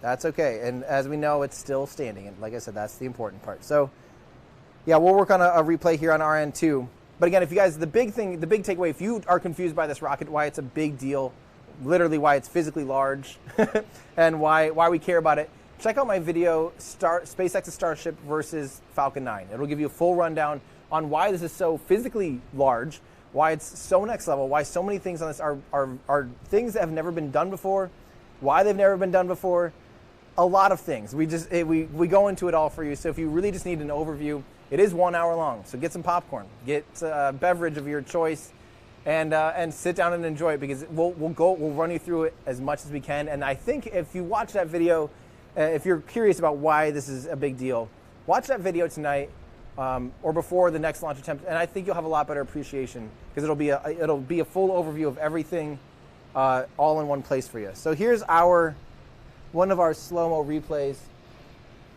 This should tell us something here.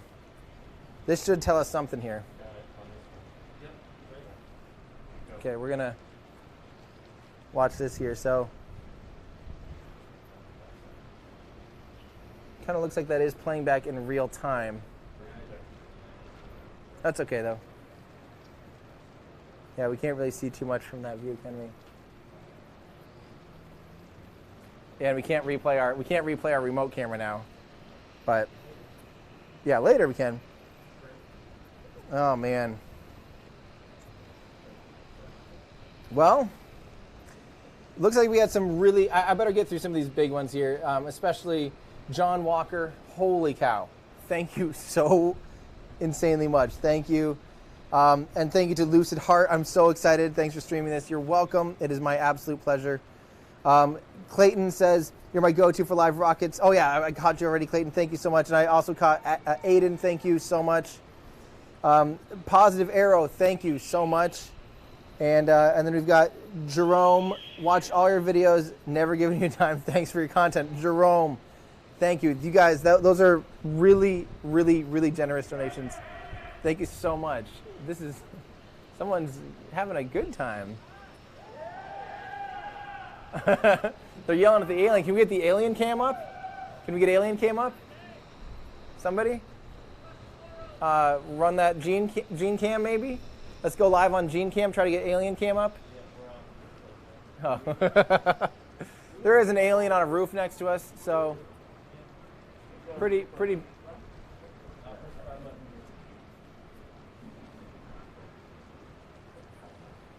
1 second there, alien. We're gonna need your help. Let's get alien cam up as soon as we can. Oh, he might be shy now. Sorry, someone just has an inflatable alien on a nearby rooftop. It's no big deal. Sorry, we can't quite get to it now. He's hiding. It's hiding now. Okay, sorry. Sorry to get your hopes up. Inflatable alien. Oh man. Well, this is gorgeous. I mean, at least look at this. Can we actually pull out on our static? Look at the landscape and everything. It is really pretty. Like pull out a little bit. Just a little.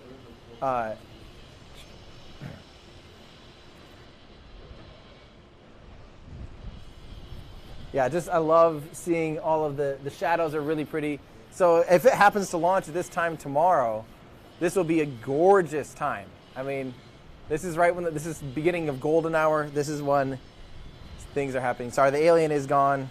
Alien cam is no longer a thing. Again, I need to thank you guys. We'll stick around here, see if we get any more information from Twitter and things like that, and from Elon. But that just looked like an auto abort. It looks like the engines, saw something they didn't like and they shut down, which is what they should do because you don't want a hard start. You don't want to have the fuel and the oxidizer have to come in very precisely. And the thing with full flow stage combustion cycle is they need to be flowing perfectly in the fuel preburner. There's also a separate preburner mini rocket engine for the oxidizer, an oxidizer preburner. That's what this is all about. Is there's a fuel preburner and an oxygen preburner. I might be backwards. Yeah. And they spin a turbine, those turbines spin a pump. Those have to be running in the perfect ratio, perfectly.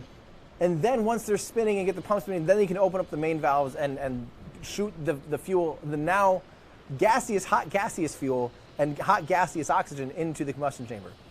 Once you do that, then you can light as long as it's nice and clean. You have to have everything in perfect sequence. The engines have to see everything at the right temperature, right pressure, right timing.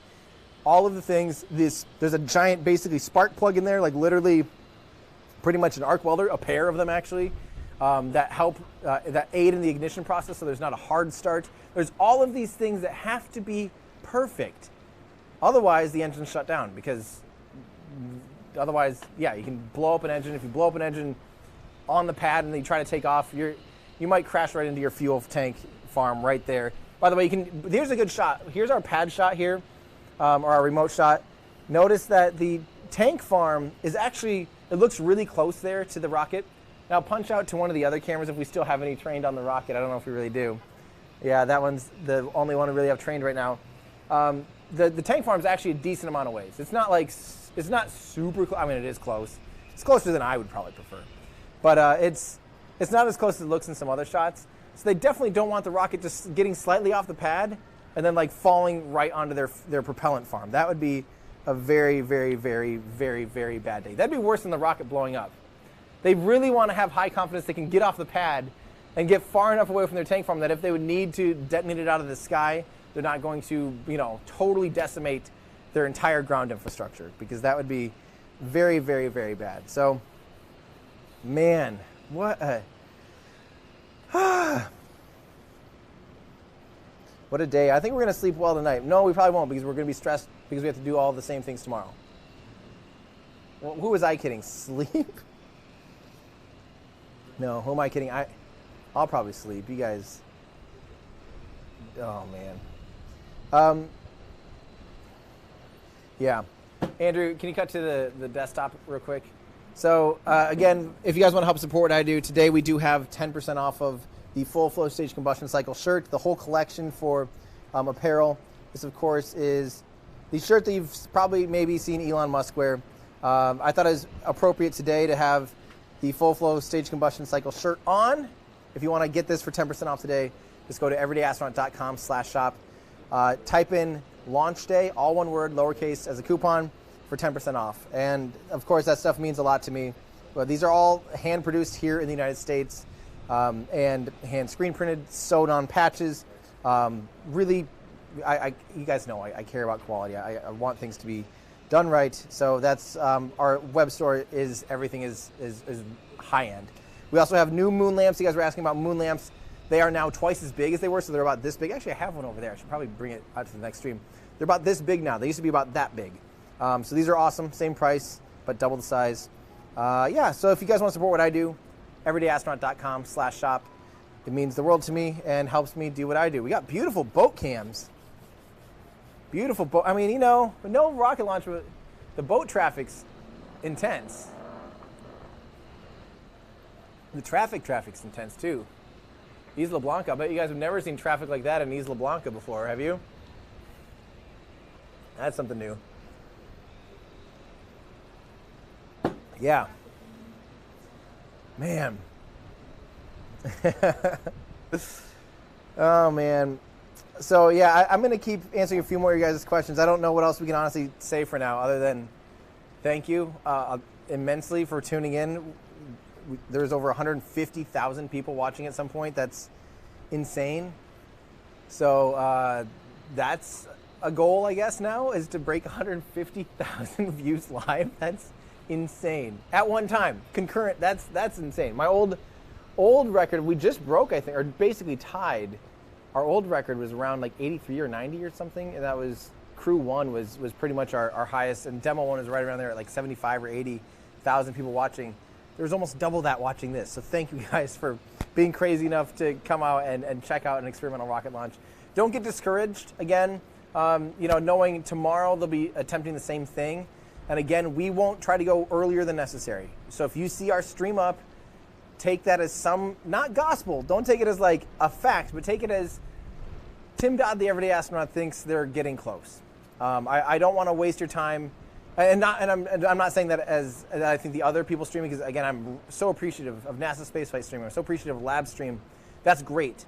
But I want to be a resource to you guys to be able to get it out there when I think we're going to launch, because that to me is important, because otherwise you can just be kind of sitting there. You're more likely to miss it if you just have a stream off in the background and you're not really paying attention, as opposed to if you get a notification on your phone that I'm going live, you can be like, Tim's going live. It's time, baby. It is time. So don't get discouraged. We had another full mag. Thank you. Oh, man, full mag. Thank you so much. That is insane. I really, really, really, really appreciate that. Everyone say thank you to full mag. That is some serious donation. You guys are amazing. Yeah. Oh, there's the high bay and all that stuff. Don't forget, the fun thing about all this is if this doesn't go well, if serial number 8 does not go well, there is a complete prototype following it immediately. Serial number 9 is literally in the high bay, done-ish. Like, it's people don't think it has Raptors. I think it has Raptors on it. I mean, there's only so many times that people are actually sitting there looking. There's been Raptors delivered to there. I have no reason to think that it's not literally ready to roll out to the pad. I have not seen anything that's like, oh, they're definitely missing that. There's not Raptors waiting to be integrated. It seems to me like that vehicle, and there's not people constantly working on it. That's the other thing. It's not like there's teams of people. Every time we go by, it's relatively calm, as in it seems to be almost ready. Because if there's any downtime, there's not always the same people doing all the things. What's the matter? Oh, beautiful boat stream. Don't worry, you were here for rocket launch. Now you're getting boat cam 2020. Might as well, right? We have that is a gorgeous shot, actually. Is that with the scope? You're tracking that clean? Wow. That's crazy. So yeah, so don't be discouraged. Even if this thing doesn't go well, even if tomorrow it launches and it blows up, do not be too discouraged. Serial number 9. I can definitely see serial number 9 getting to the pad before the end of the year. I would still put money on a static fire before the end of the year of serial number 9.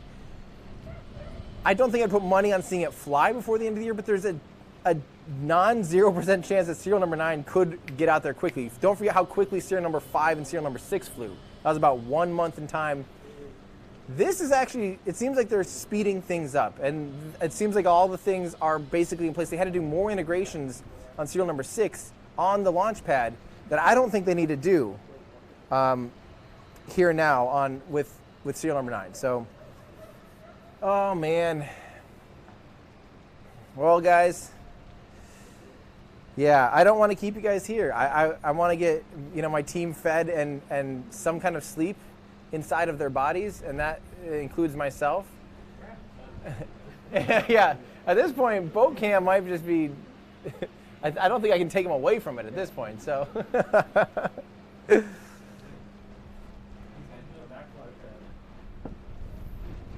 Wait, is this somebody we know? Yep.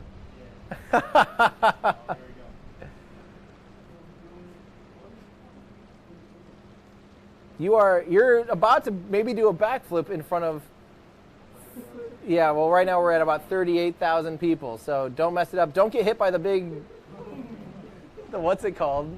No, not the sail itself. The boom, right? It'd be hilarious if we just saw someone get knocked overboard right now. Oh, here we go. Do it in front of Jesus. Jesus will bless this backflip. If there's... Oh. He's seeing if it's cold. He's like, how cold is it actually? How cold is it? Oh, man. Do it. Do it.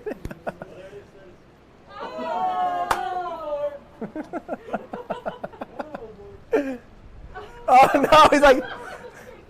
Hopefully we're not watching. Hopefully we don't just encourage the slaughter of a human. This is actually kind of scary now. I don't know if I like this anymore. Are you sure your friends are... Okay. Oh. Hey, let's hear it for... where? I'm trying to... Oh, there it is. Wow. Let's hear it for... What's your friend's name? David. Let's hear it for David, everybody. Oh, ridiculous. Ridiculous. So again, if you're tuning in for now for whatever reason, you're too late. Nothing happened. It got scrubbed. That's a term in rockets, in aerospace and rockets launches where it gets, scrubbed. It gets delayed. It gets canceled. The attempt was canceled after attempting to launch. They did actually attempt. They went for engine ignition. The engines saw something they didn't like at T-minus 1 second and shut down. And that's an okay thing. It means we'll live to tell another. We'll live to something another day. Tell a day. I need to sleep. Yeah, I need to sleep. Live to see another tale. I don't know. So guys, I think so. Someone's saying 1 minute left. There's no minutes left in anything. Oh, that's yeah. I think, guys. I think we're actually going to go ahead and call it for you, just so I'm not worrying you with absolutely nothing. Again, if you want to help support what I do, gain access to our awesome Discord channel, head on over to patreon.com. That's PATREON. I need to learn how to spell because it's just no sleep. Patreon.com/everydayastronaut, where you can sign up for our Discord channel, which is an amazing community of people. I love you guys. Where you can also gain access to exclusive live streams and get some little behind the scenes things like how we script and research and things like that. Just join our awesome community. So that's patreon.com/everydayastronaut. That helps make all of this stuff possible. And of course, again, we do have 10% off of the full flow stage combustion cycle shirt.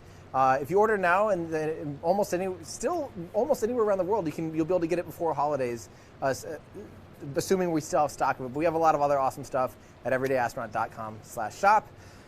But guys, that's gonna do it for me.